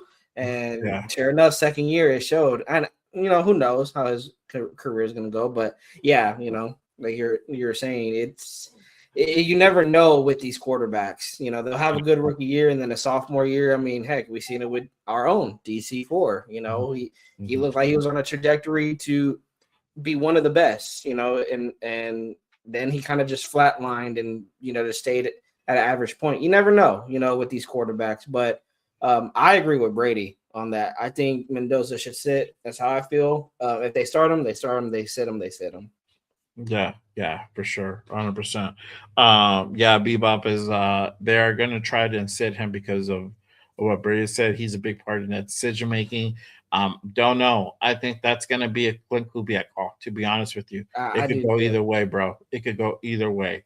Because it's like what Dennis Allen did with DC, right? I mean, he had him battling out with Matt Schaub, who Matt Schaub was supposed to be the starter, and DC beat him out. Who's to say Mendoza comes in here and doesn't win the job right away? That he looked ready.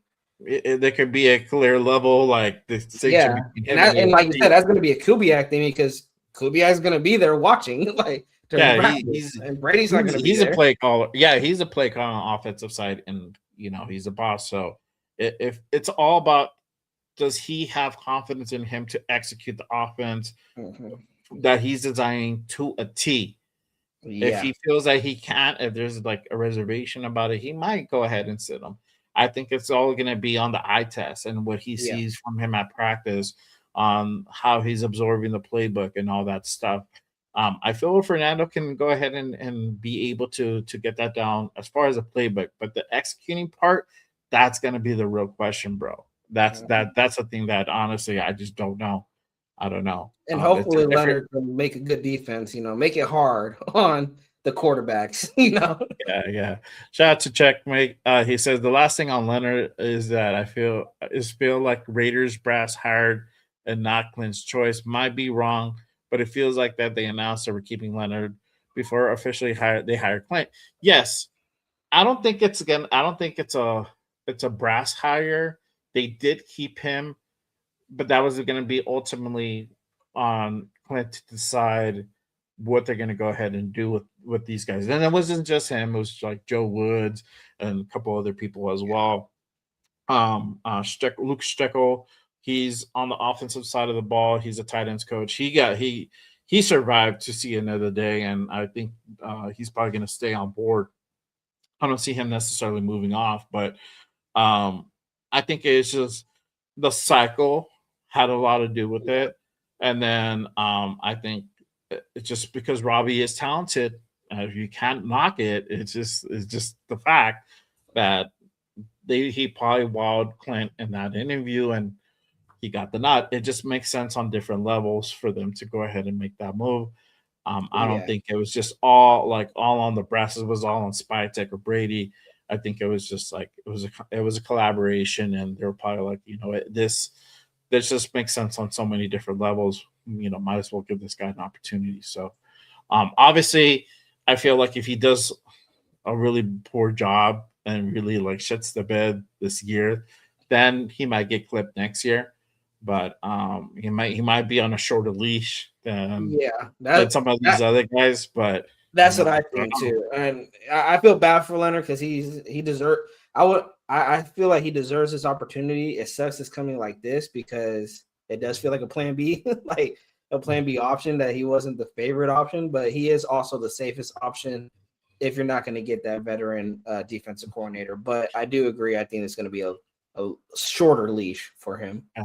And you know what? I didn't even think about this. Shout out to Raider Mike. He says an experienced DC would probably be leaving after the season for a head coaching job. You're right, bro. You're right. Yeah, and the thing with that's why I said it hits on multiple fronts. With Leonard, you keep him here. You can have him for 2 seasons if you wanted to. Again, I think it's like if he really fucks this job up and the defense looks worse than they did last year, then he probably doesn't stick around. But if it's at least the same or if it's better, then he's gonna go ahead and live to fight another day for sure. And that's a cool that's the thing. That's a win-win in this scenario where if it works out with Robbie and it works out with Clint and we're getting progressively better, you're gonna have Robbie here on the same timeline as the timelines add up.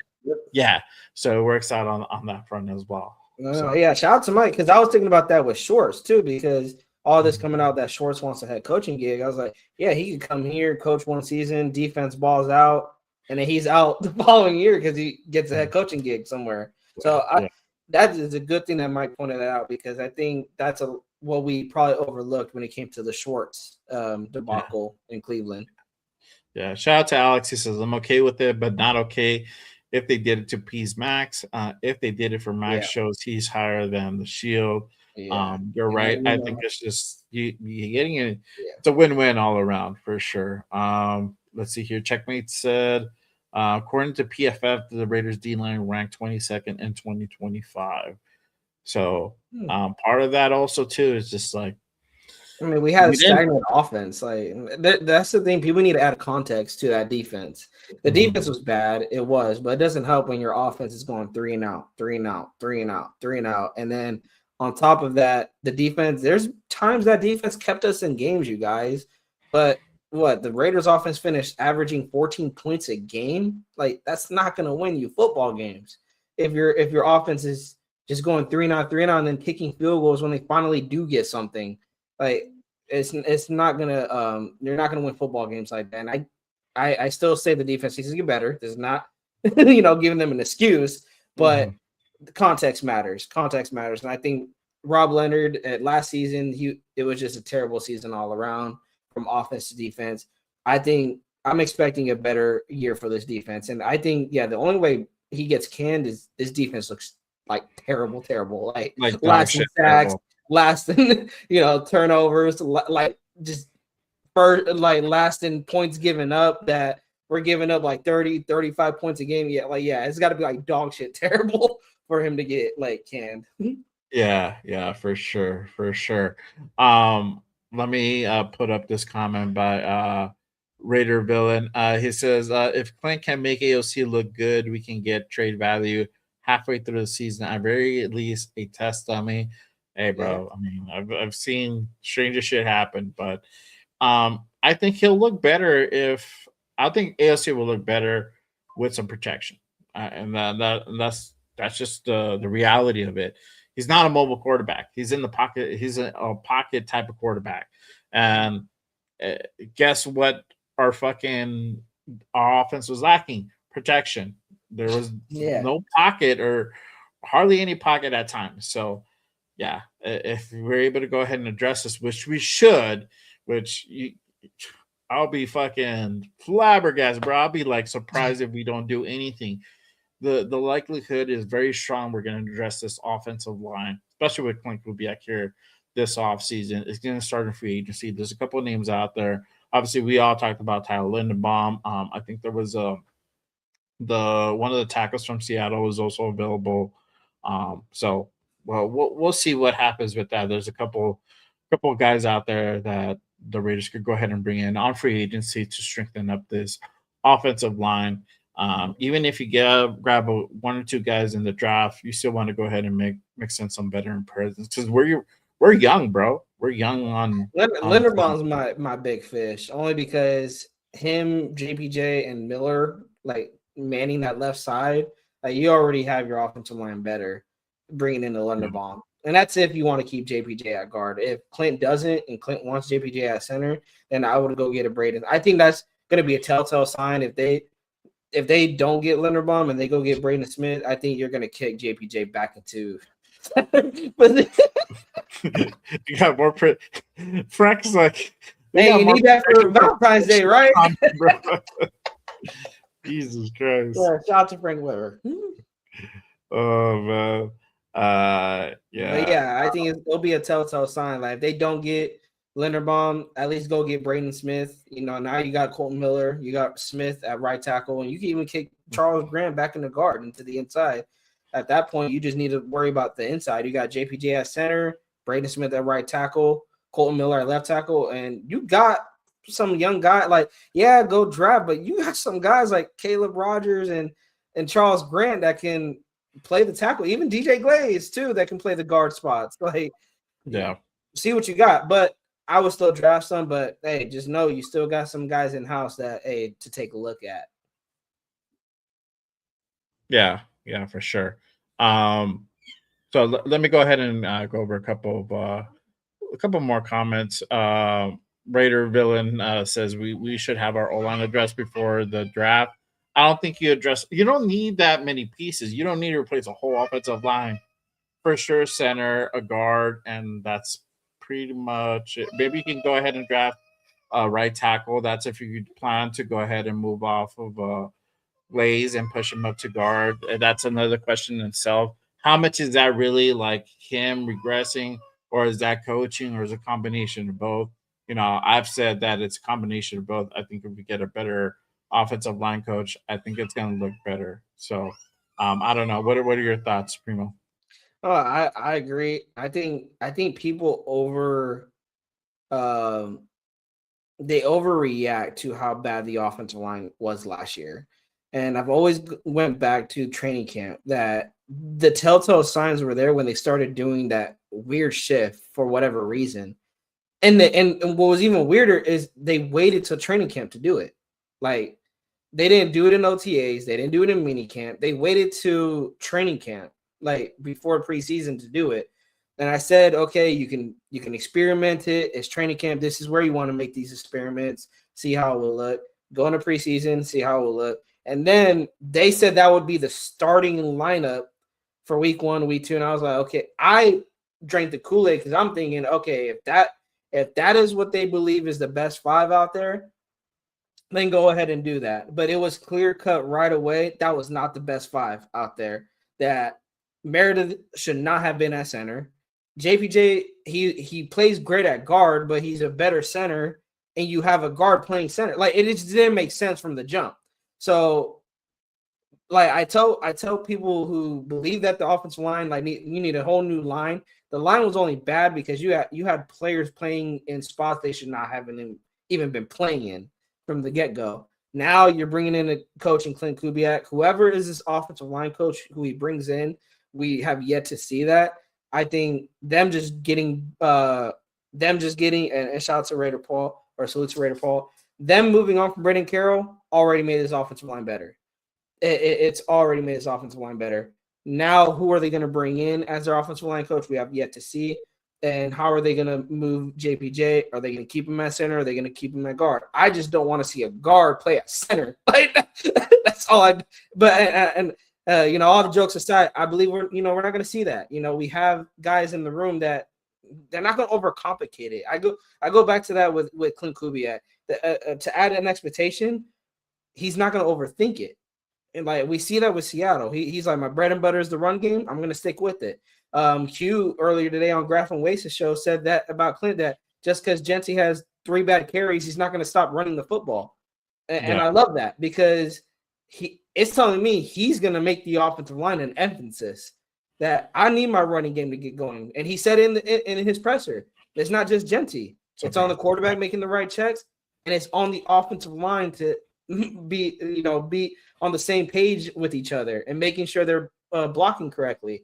So I'm excited for the offensive line, you guys, going into this offseason. We still got to make some moves. So got to sign some people to make it better. But I don't believe that the offensive line is going to be the same like last year. I think it's going to be totally different. Totally different. Oh, yeah. Yeah, for sure. There's some guys in free agency that, you can definitely keep an eye on, Mm-hmm. I think Braden Smith is a guy who's a right tackle. And again, that's if you're going to go ahead and, replace Glaze, either put him at depth or push him up to guard. You can go different ways with that. Linderbaum, if you're going to go ahead and literally plug him in at center. I mean, the thing is, with Linderbaum, you have a good experienced center who's been doing it longer than JPJ. He's a Remington Award winner. That's a lot. Mm-hmm. That's something that people don't know. 2 Remington Award winners. And he's been in the league for a little while now. He's really still young. He has a long way to go. I believe, right? 25. I don't know if he'll be 25, 26, something like that. Yeah. So he's still young. And we know that JPJ could play that guard position. So that would be all depending on what Clint wants, So there's definitely names to go ahead and keep on the lookout for. Evan Neal is another one. John Simpson is another one. So we'll see what happens with that. Obviously, going out and getting a receiver is another thing that we also do need. So we have a lot of holes that we need to go ahead and fill in. Also on the defensive side of the ball, a lot of guys are leaving. Again, I don't know if E-Rob is here this season. I don't know if Devin White makes it another year. So all the Eric Stokes. I don't know if Eric Stokes is going to be free agent. I think he's on a 1 year. I don't know. Or I don't know if he was on a 1 or a 2 year. If you want to bring a veteran corner in, you can. But I think there's better corners that you could possibly look at. Possibly. Yeah, Eric Stokes is on a 1 year. I like Jamel Dean. I like Jamel Dean from Tampa Bay, but who knows if they'll keep him because he's been solid on that defense. But Eric Stokes, it seems he's like the fittest I'm going based off Spot Track that he's like the 6th best corner in free agency. Yeah.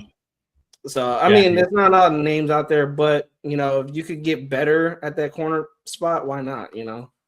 Yeah, exactly. You still have Darren Porter there. He's going to be going to his second year. We all know how talented he is. That's going to be something that Robbie can go ahead and also have at his disposal a guy like Darren Porter that shows a lot of promise. Yeah. We'll see what happens there for sure. I hope that, like Will said, that's why I asked that question. I hope we upgrade that nickel position and we get some guys out there to help in that spot. I don't know. Get a safety out there, free safety, to go ahead and help out Mao as well. Just that whole, again, a lot of guys just fucking playing out of position. It fucking killed me. And this is a result of it. Just trying to reinvent the wheel. But I think Jay, you hit it right on the button. I think that's what we have to remember, that it was a lot of guys just playing out of position from defense and offense, that it wasn't as bad as, the record looked bad, the play looked bad, but I fought the coaches 100%. I'm not saying that they had the talent. They probably didn't have the talent, but you didn't, as coaches, you're supposed to put these guys in the position to make plays and have success. And they didn't. They didn't do that. And Pete showed he would not do anything to change that. That he will, we've said it numerous times on post-game shows together, that why is he marching the same offensive line out there? Like, you're seeing Geno getting killed, and you're still putting the same offensive line out there. You're still putting Palomalu, having him run the back end when you see that he's better when he's in the box and playing down to the line of scrimmage. It just made no sense the way the coaches were putting these guys and putting them in spots where they were at. It was just making zero sense to me. Right, exactly. I agree, for sure. So, we'll see what happens with these offseason moves again. Free agency starts. Sorry, I looked at Sean's comment. Which one? Sean Johnson. Once Dallas was I knew this coach lost their damn. Bro. Shit, I was kind of shocked to hear that. I don't know where the fuck these guys were meeting at, like after hours. They were meeting at Starbucks or whatever to go over fucking film, bro. And it's bad when your GM has to do it. That's when you know it's bad. Oh man. Hopefully we ain't got no more work, for this season. Yeah, for sure. There you go. So see Brer safety and Brian Seahawks. Okay. Is he talking about the guy that intercepted Geno twice or 3 times, I think? I probably, bro. Hired or for Bear safety? I don't even know if he's a free agent, but if he is, hey, that's another guy you could look at. Yeah, Josh Jobe is going to be a free agent this season coming up. So, there's a couple of guys. They got the money to do it. That's the thing. The Raiders got the money to do it. They got the money to upgrade some positions, but don't expect guys for them to just have like a New England type of offseason where they're paying guys left and right. They're probably going to get some guys that probably, on some cheap deals, but I think you want to get starters. You're not probably going to get, I think Q said it best, you're not going to get stars. He said it according to the draft, but I think just in the offseason, to quote Q, is you're not going to get stars, but you're going to get starters. And that's, at this point, that's all you can ask for is just starters. Yeah, I agree. Would we want to get Woolen? Before, yes, but that NFC Championship game left the salty taste in my mouth. Yeah, me too, bro. That I think he's a little bit of a. I could have lost him the game. Like, let's be honest, I could have lost them the game, bro. Yeah, I'm surprised that. I mean, I think you were kind of like, "Fuck, we have to play the dude," but you're gonna have that type of issue with him. So, I don't know. That all depends if Kubiak and Leonard are down for that. Check, and Rob Leonard could keep him in check. I'm all for it, but he has to keep his emotions in check. He has to definitely keep his emotions in check. Yeah, 100%, 100%. But yeah, Raheem Shaheed is probably like another guy. I would like to go ahead and grab him. A lot of arrows are pointing this way. So again, I think we'll see what happens there. If It'd be nice to have a threat in the kicking game. yeah, And I can only remember till Jacoby Ford was the only guy that he was a threat that it made you want to watch the kickoff yeah, when the Raiders received it. exactly. Yeah, so Yeah. I think you go get Shaheed. Oh, definitely, I'm gonna be tuning in for Raider kickoffs. Oh yeah, 100%, 100%, bro. But yeah, well, we'll see what happens. Literally March 11th, I think it's when free agency starts at 4 p.m. Eastern. Uh, we'll be able to go ahead and see what type of moves that the Raiders make. The combine, I think it's like in another week or so. I expect Clint to be out there assessing some of the talent, and there's some good draft talent coming out defensively. So for those also Yeah, I wanting definitely to go got to do ahead, some homework. And yeah. definitely, Hey, Jacob Rodriguez, dog. That's all I'm gonna put out there. Or anybody from the Texas Tech defense. hey, I'm good with it. they I'm balled good with out it. from what They I heard. balled out, bro. Yeah, They put fucking Oregon on notice in their playoff, and though Oregon still won, bro.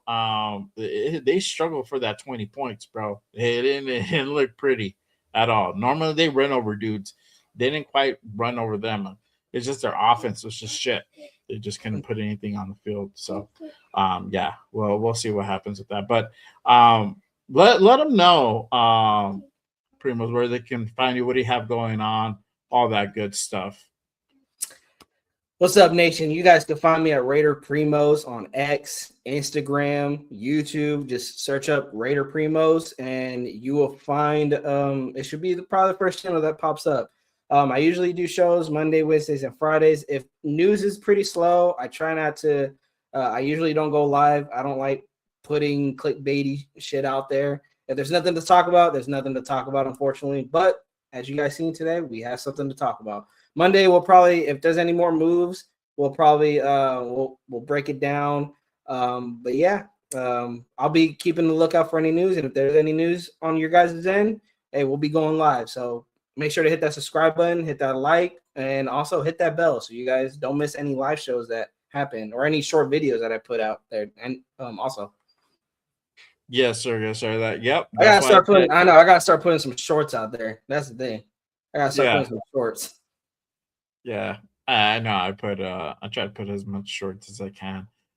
Yeah, that's why I always say make sure you guys hit the like, hit the subscribe, hit the notification on all the channels. When news goes down, we go on. Don't want to be left out in the dark. Hit that subscribe, hit that noti for sure, 100%. For me, I don't have anything going on this weekend.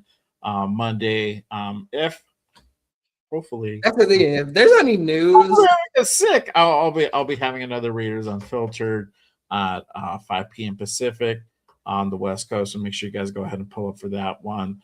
Unless anything else happens from now to then, I'll be most likely Monday again. I'll go ahead and pull up and stuff. So I know everybody's out for the count here with the whole flu season, flu virus is going yeah. around. So hopefully I don't get sick. I've been unscathed up to this point, but You might need a bunker down in your Raider room. I've been taking fucking like all these vitamins and immune boosters, and I think that's kind of what saved me up until this point. But yeah, you just don't know. You just don't know. Yeah, shout out to Shishan. He says, yeah, Texas Tech, David Bailey, Jacob Rodriguez, Romeo Heights on that defense, bro. I'm telling you, Texas Tech, and they were starters. Sign me the fuck up. They had a phenomenal defense last year for sure. Appreciate you, Kurt. Salute to everybody again. Make sure you guys hit that like, hit that subscribe on this channel. Salute to over 100 in the building. We had a great show. Thank you for Will for pulling up. He had to go ahead and do the damn thing. It's Valentine's Day, so happy Valentine's Day to everybody out there. Sucks. We couldn't do anything. All the kids are sick, so but it's all good, man. Other than that, that is it for us. Appreciate you guys. I will see you guys next time on another Raiders Unfiltered. Until then, always remember, just Raiders, baby. So, till next time, y'all. Peace. Peace. Peace. There you go. That way out.